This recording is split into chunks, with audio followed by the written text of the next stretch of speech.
वालेकुम गाइस, क्या हाल है आपके? ठीक हैं, सब खैरियत से हैं। अच्छा, हमने कुछ दिन पहले एक वीडियो अपलोड की थी जो कि सोलर के स्ट्रक्चर के हवाले से थी। तो हमने आपको बताया था कि इसका पार्ट 2 में हम आपको बताएंगे। हमने इन्वरएक्स नाइट्रॉक्स जो है 8 किलोवाट को इंस्टॉल करना है। तो आज हम वही वीडियो लेके आपके पास आए हैं और हमने जो है वो नाइट्रॉक्स इंस्टॉल कर दिया है। ठीक है, ये इन्वरएक्स नाइट्रॉक्स जो है वो इंस्टॉल किया गया है। ठीक है, ये बैटरी का ब्रेकर है। जैसे आप लोगों को पता है कि इसके साथ जो है वो 4 बैटरीज 48 वोल्ट है। तो 4 बैटरीज को जो है वो सीरीज़ में लगाया गया है। ठीक है, और उसके बाद ये यहाँ आपको पता है एक इनपुट का ब्रेकर है। इनपुट हमने एसी की इसको बंद की हुई है और इसके बाद 2 ब्रेकर आउटपुट की हैं। ये एसी एसपीडी लगी हुई है और ये चेंज ओवर लगा हुआ है इन केस अगर हमें इन्वर्टर को बाईपास करना पड़े तो वो भी हो जाए। तो अब हम आपको इसकी इंटरनल सेटिंग्स के बारे में बताते हैं। अच्छा, तो अब हम आपको इसकी कॉन्फ़िगरेशन के बारे में बताते हैं। कॉन्फ़िगरेशन बहुत ही सिंपल है।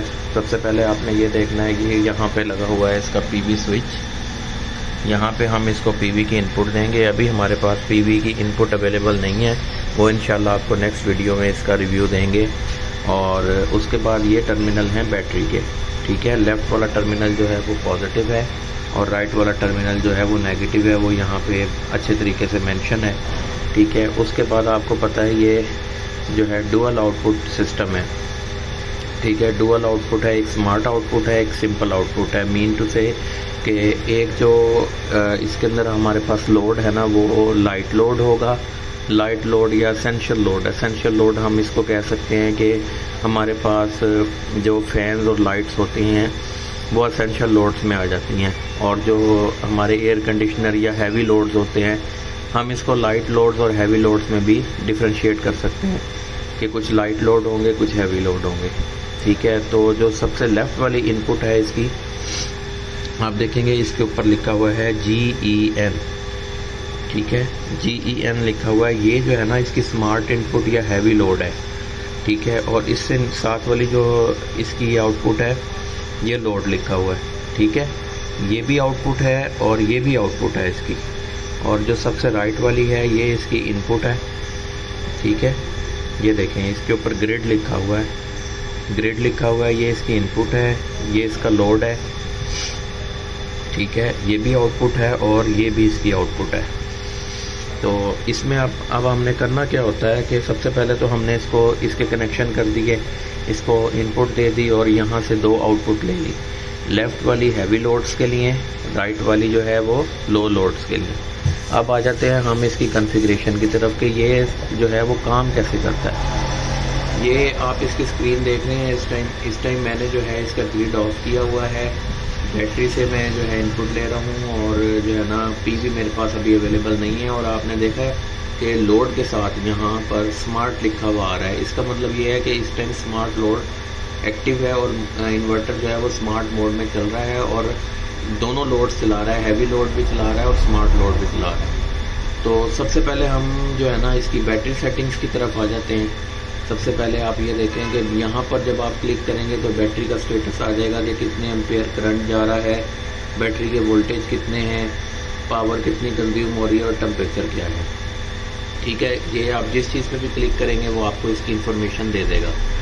ठीक है, अब ये लोड की इन्फॉर्मेशन है कि ये लोड जो है वो आज के दिन जो है वो 9.8 किलोवाट मतलब कि 10 यूनिट हमने तकरीबन अब तक कंज्यूम करनी है रात 12 से अब तक।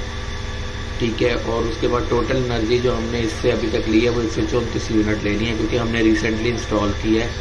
ठीक है, अच्छा, उसके बाद हम आते हैं इसकी बैटरी सेटिंग्स की तरफ। ये इसकी जो है वो सेटिंग्स है। ठीक है, ये सेटिंग्स और ये बैटरी सेटिंग्स। अच्छा, बैटरी सेटिंग्स के अंदर आपने ये देखना है कि हमने इसके साथ जो बैटरीज अटैच की हैं वो फोनेक्स की बैटरी अटैच की है। और ये फोनेक्स की बैटरी जो है 185 एम्पेयर की है, 12 वोल्ट की है, TX 1800 लगी हुई है। और ये हमने 4 बैटरीज लगाई हैं इसके साथ। ठीक है, और ये चारों जो है वो सीरीज़ में लगी हुई हैं। तो 48 वोल्ट का सिस्टम हमारा बन गया।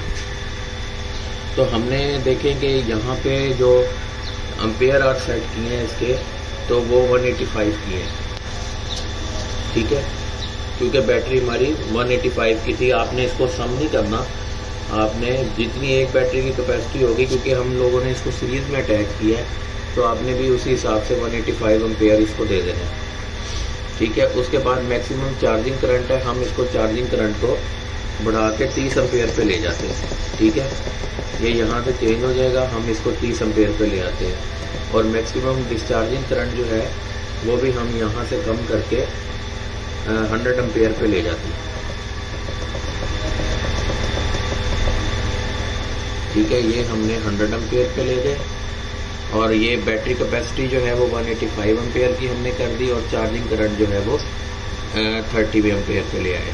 ठीक है, और अच्छा ये लेफ्ट साइड पे इसके दिए हुए, अगर लिथियम बैटरी है तो आपने यहाँ अटैच करनी है, लिथियम टर्मिनल बैटरी जो है वो यहाँ अटैच हो जाती है। आपने यूज़ करना है कि बैटरी है या नहीं है, तो नो बैटरी अगर है तो बैटरी की परसेंटेज यूज़ करनी है या बैटरी के वोल्टेज यूज़ करने हैं, वो सेटिंग भी आप यहाँ से कर सकते हैं। उसके बाद एक्टिव बैटरी पे क्लिक करना है और यहाँ से हर चीज़ को सेव कराने के लिए आपने ये टिक पे क्लिक ज़रूर करना है। ये टिक पे क्लिक करेंगे तो ये सेव करेगा, अदरवाइज ये सेव नहीं करेगा। फिर दोबारा बैटरी सेटिंग में आते हैं, इसके पेज 2 पे चले जाते हैं। ये इसका पेज 2 है। ठीक है, इसके अंदर आपने ग्रिड चार्ज, ग्रिड सिग्नल और जनरेटर सिग्नल, इनको आपने ऑन रखना है। ठीक है, ये सारी ऑप्शन एज इट इज़ रखनी है। उसके बाद जो है ये आपके पास जो है ना मेन इसकी सेटिंग है। ठीक है, इसके अंदर आपने देखना है कि बैटरी के जो शटडाउन है वो आपने कितने पे रखा हुआ है, 20%। 20% बहुत होता है, क्योंकि अगर इससे नीचे बैटरी चली जाए तो बैटरी अक्सर औकात बैटरी डैमेज हो जाती है। ठीक है, लो बैटरी जो है 35% और 35% में ये रीस्टार्ट करवा देगा अपने सिस्टम को। ठीक है, तो ये इसकी बैटरी की सेटिंग्स हो गई। उसके बाद सिस्टम वर्क मोड में देख लें आपके पास क्या है। ठीक है, सिस्टम वर्क मोड में हम आते हैं तो आपके पास सबसे पहले सेलिंग फर्स्ट है। अगर आप चाहते हैं कि मैंने सिर्फ जो है ना लोड नहीं इतना चलाना, मैं चाहता हूँ कि सिर्फ मेरी सारी इलेक्ट्रिसिटी जो है वो सेल आउट हो, तो ये उसके लिए है पहली ऑप्शन। दूसरी है ज़ीरो एक्सपोर्ट टू लोड। ठीक है, हमने अभी इसको ज़ीरो एक्सपोर्ट टू लोड किया हुआ है क्योंकि अभी हमारी नेट मीटरिंग स्टार्ट नहीं हुई और ना अभी नेट मीटर्स हमारे लगे हैं। ठीक है, तो उसके बाद आ जाते हैं इसकी नेक्स्ट सेटिंग के ऊपर। ये इसकी टाइम ऑफ यूज़ सेटिंग है कि आप चाहते हैं कि किस टाइम आपकी बैटरी और से जो है ना बैटरी चार्ज हो, किस टाइम ना हो, ये सारी सेटिंग इसके अंदर मौजूद है। ठीक है, अब चेंज क्या करना है, आपने यहाँ से चेंज करना है, इसको ये क्लिक करना है। पहले सबसे पहले तो आप यहाँ से इसको एक्टिव करेंगे, टाइम ऑफ यूज़ पे क्लिक करेंगे, ये एक्टिव हो गया। उसके बाद यहाँ से टिक करते जाएंगे, जिस ड्यूरेशन में आपने इसको चार्ज करना है नहीं करना वो सब यहाँ से सेट होता जाएगा। ठीक है, तो अभी हमने इसको ऑफ किया हुआ है, अभी ऑफ ही रहने देते हैं, इसको यहाँ से टिक कर देंगे। ठीक है, उसके बाद आ जाते हैं ग्रिड सेटिंग में। अब ग्रिड सेटिंग के अंदर इस ऑप्शन में हमारे पास चेंज करने के लिए भी ऐसा कुछ भी मौजूद नहीं है, हम इसको चेंज नहीं करते। ठीक है, तो अब जनरेटर पोर्ट, ये सबसे ज़्यादा इसका जो हमारे पास मेन वर्किंग है ना वो इसकी है इस टाइम। ठीक है, अभी हमारे पास क्योंकि पीवी कनेक्टेड नहीं है। ठीक है, तो अब आप देखेंगे यहाँ पे ना हमने इसको सेटिंग स्मार्ट लोड आउटपुट के ऊपर रखा हुआ है जनरेटर पोर्ट को।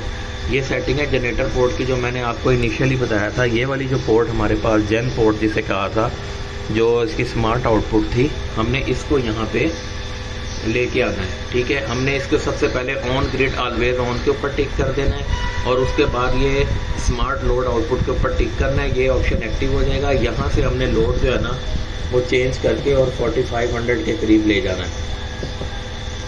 ठीक है, अच्छा इससे क्या होगा, इससे ये होगा कि जब आपके पास पीवी अवेलेबल होगी तो 4500 तक लोड जो है ना स्मार्ट लोड के ऊपर चलाएगा। ठीक है, और उसके बाद शिफ्ट कर देगा। अब जैसे मैंने इसको सेटिंग की हुई है, आप ये देखें कि अब मेरे पास कोई हैवी लोड्स हैं। ठीक है, तो हैवी लोड जो होता है, जाहिर है अगर मेरा सिस्टम जो है वो रात का टाइम है और एसी चल रहा है मेरा, तो एसी चलने की वजह से क्या होगा कि मेरा जो लोड है वो सारा बैटरीज पे शिफ्ट हो जाएगा। तो बैटरीज जो है मेरी बहुत ज़्यादा तेज़ी से ड्रेन हो जाएंगी और कुछ देर बाद ही फ़ैन लाइट्स तक भी ऑफ हो जाएंगी। अब ये चीज़ तो बिल्कुल भी मतलब डिज़ायरेबल नहीं है हमारी। अच्छा, अब इसमें करना क्या होता है, इसमें ये ट्रिप कब करवाएगा स्मार्ट लोड को, स्मार्ट लोड को उस वक्त ट्रिप करवाएगा जब ये आपकी ये वाली देखें, आपकी ये लिखी हुई है बैटरी को ऑफ कब करवाना है ये। ठीक है, इसको आपने यहाँ से चेंज करके ये 100% लिखा हुआ है, 95% लिखा हुआ है। ठीक है, आपने स्मार्ट लोड पे ही क्लिक करना है, ये आपका स्मार्ट लोड, इस पे देखेंगे 100 और 95 पे लिखा हुआ है कि ऑन हो सकता है, 100% पे ऑन होगा, 95% पे ऑफ हो जाएगा। ठीक है, आपने क्या करना है, कि आपने इसको थोड़ा सा कम करके 90 पे ले जाना, ठीक है, ताकि ये फ़ौरन स्विचिंग ना करवाए। 10% का हमारे पास मार्जिन हो, ठीक है। ये मैंने इसको 10% कम कर दिया कि इसका मतलब ये होगा कि अगर बैटरी 100% है तो आपका स्मार्ट जो है वो ऑन हो जाएगा, स्मार्ट लोड ऑन रहेगा। जैसे ही बैटरी बिलो 90% जाएगी, 90% से बैटरी जैसे ही कम होगी ना, तो उस वक्त क्या होगा कि आपका स्मार्ट लोड ऑफ हो जाएगा, ठीक है। मतलब कि आपका हैवी लोड जो है वो बिलो 90% बैटरी के जाते ही ऑफ हो जाएगा। अब हम इसको सेव करवा देते हैं, ठीक है। अब इस वक्त जो है ना हमारा स्मार्ट लोड 1 मिनट के बाद ऑफ हो जाएगा, क्योंकि बैटरी जो है वो बिलो 90% चली गई है, 89% है, ठीक है। ये इसकी छोटी सी सेटिंग है अभी, क्योंकि हमने इसका एसी भी कट ऑफ किया हुआ है। ग्रिड आप देखें ऑफ है इसका इस टाइम, और इस टाइम पीवी भी हमारे पास अटैच नहीं है। तो बैटरी जो है वो 89% पे है। स्मार्ट लोड इस टाइम हमारा ऑफ हो चुका है, ठीक है। इस पर स्मार्ट लोड नहीं चल रहा, हैवी लोड हमारा कोई भी नहीं चल रहा, और ये सब बंद हो चुका है। अब हम इसकी जो है ना नॉर्मली वापडा को ऑन कर देते हैं। ये हमने इसकी अब वापडा ऑन कर दिया। वापडा भी इसके पास आ जाएगी। सिर्फ इसका जो टाइम सेटिंग है वो थोड़ी सी ज़्यादा है, तो वो थोड़ी देर से ही रिस्पॉन्ड करता है ये इसको, क्योंकि जाहिर है इसके अंदर PLCs लगी हुई हैं, प्रोग्रामिंग है, रिले सिस्टम है। तो दूसरे नंबर पे आपको पता है ये इन्वर्टर जो है वो IP65 है। इसकी जो पैकिंग है वो बहुत अच्छी है। तो दूसरे नंबर पे इसका मैंने आपको डाटा लॉगर के बारे में भी बताना था। ये इसका डाटा लॉगर है, डाटा लॉगर इसके साथ अटैच है। हम इसको ऑनलाइन भी मॉनिटर कर रहे हैं अपने पास, ठीक है। तो अब आप ये देखें कि जैसे ही बैटरी जो है वो बिलो 90% गई है तो स्मार्ट लोड ऑफ हो गया। अब इसके साथ यहाँ पर जो स्मार्ट लिखा आ रहा था वो स्मार्ट चला गया। इसका मतलब ये है कि हमारा जो हैवी लोड है इस टाइम ऑफ हो चुका है, ठीक है। यही हमारी डिज़ायर थी कि बिलो 90% जाते ही वो ऑफ हो जाए। तो अब वापडा मैंने ऑन कर दिया, वापडा अभी तक नहीं आई। इसमें प्रोसेस में ये थोड़ा सा टाइम लेता है। ये भी इन्होंने प्रोटेक्शन सिस्टम के लिहाज से इसको बनाया है कि इसका प्रोटेक्शन सिस्टम बहुत अच्छा है, वो फ़ौरन स्विचिंग नहीं करता। ये भी इस पर्पज़ के लिए होता है कि अगर आपका इन केस कोई जल्दी फ्लक्चुएशन हो रही हैं तो उसको जो है ना ये अब्जॉर्ब कर सके। तो ये देखें जी, अब हमने ग्रिड ऑन कर दिया था, उस वक्त ब्रेकर ऑन किया था, तो अभी हमारे पास वापडा इसकी आ गई है और इसने बैटरियों को चार्ज करवाना शुरू कर दिया है, ठीक है। जैसे ही बैटरी जो है वो हमारी जो 90% से प्लस में होगी तो हमारा ये स्मार्ट लोड भी यहाँ पर आ जाएगा। ये देखें अब इसके ऊपर जो है ना स्मार्ट लोड ऑन हो गया, ठीक है। क्योंकि हमने वापडा ऑन कर दी थी, तो वापडा के ऑन होते ही हमारे पास स्मार्ट लोड जो है वो ऑन हो चुका है, ठीक है। अब बैटरी 100% हो, जितनी मर्जी परसेंट हो, तो आपका जो है ना स्मार्ट लोड भी एक्टिव हो गया। अब आपके हैवी लोड जो भी हैं वो सारे एक्टिव हैं, ठीक है। अब नेक्स्ट वीडियोस में हम इंशाल्लाह आपको बताएंगे इसके पीवी के बारे में, क्योंकि पीवी हमारी अटैच हो चुकी होगी उस वक्त, इसके प्रोटेक्शन सिस्टम के बारे में, और इसमें कितनी आपने वायर यूज़ करनी है, वायर की थिकनेस क्या होनी चाहिए, ये सब हम इंशाल्लाह आपको नेक्स्ट वीडियो में गाइड करेंगे। आप हमारी नेक्स्ट वीडियो का इंतज़ार कीजिएगा। अगर इसके अलावा भी किसी भाई को भी कोई भी क्यूरी हो इससे रिलेटेड, नाइट्रॉक्स की सेटिंग से रिलेटेड, तो आप हमसे कांटेक्ट कर सकते हैं। हमारा नंबर और कार्ड जो है वो डिस्क्रिप्शन में मौजूद है। थैंक यू, अल्लाह हाफिज़।